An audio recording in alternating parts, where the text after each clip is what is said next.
Pertama kita taruh dulu kulit lumpianya 4 biji di bawah. Satu di bawah, di atas kayak gini bang, biar nggak bocor nanti, biar tumpah sausnya.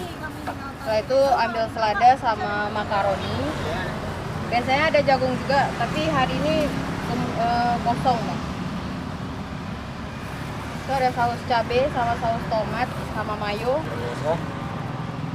Ini ada telur tambah beef patty.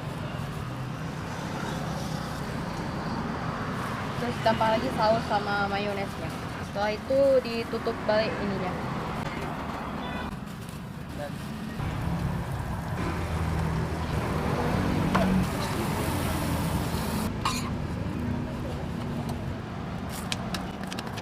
Harga kita start dari 14.000 sampai yang paling mahal itu samyang 28.000.